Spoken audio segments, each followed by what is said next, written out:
يمكن لائحه محمد وهبي لكاس العالم؟ نقول لك حنا مورا هذه الفرقه، وان شاء الله اي لاعب اللي خاد وعطاه فرصه ان شاء الله المغاربه غادي يكونوا موراهم ونشجعوهم ونتمنوا لهم التوفيق ان شاء الله.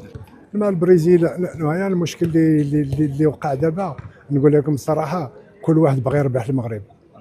هادشي اللي شويه غادي يكون صعيب، باسكو قبل ما تنتسناوش المغرب في هذا المستوى، ودابا في المغرب مشى بعيد في الكره ديالو واللاعبين ديالو في المستوى، ودابا المغرب تتسناو اي فرقه في العالم، ما المانيا ولا برازيل ولا الارجنتين بغاو تربح المغرب.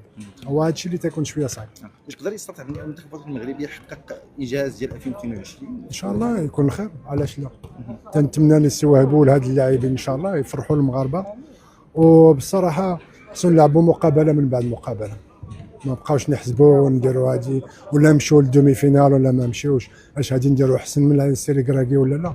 تنتمنوا لهم التوفيق، وكل مقابله حنا موراهم ونموتوا معاهم، وان شاء الله وفي الاخر ديال الشهر في 2019 ديال الشهر 7 نتمنوا يكونوا في ذاك الكاري الاخر وان شاء الله. نعم. كلمه توجهها لاخيك يوسف حجي في الطاقم التقني بصفته وكيل الطاقم التقني؟ لا ان شاء الله تنتمنى ليه الخير هو وستاف واللاعبين، الشرف ليه باش يكون في ذاك البوست، والحمد لله خدم باش يوصل في ذاك البوست، وتنتمنى ليه الخير بحال اي واحد كان في ذاك الامور. ان شاء الله تنتمنى لهم يفرحوا المغاربه، وانا فيغ ديال الخويا الصغير باش يكون في ذاك البوست، باسكو كل واحد تيتمنى وتيحلم باش يكون له اخويا الصغير. انا اخويا الصغير هذا بغى شي حلوه تنشريها له، شي حلوه تبغى شي كركاس ديال الموناضه تنجيبوا ليه صافي. لا ما تندخلش في الخدمه ديالو.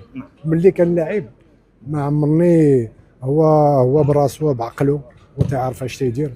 اللي بغى شي حاجه تيعيط ليا ولا شي نصيحه كاع ما تندخلش فيه، باسكو هو احسن مني.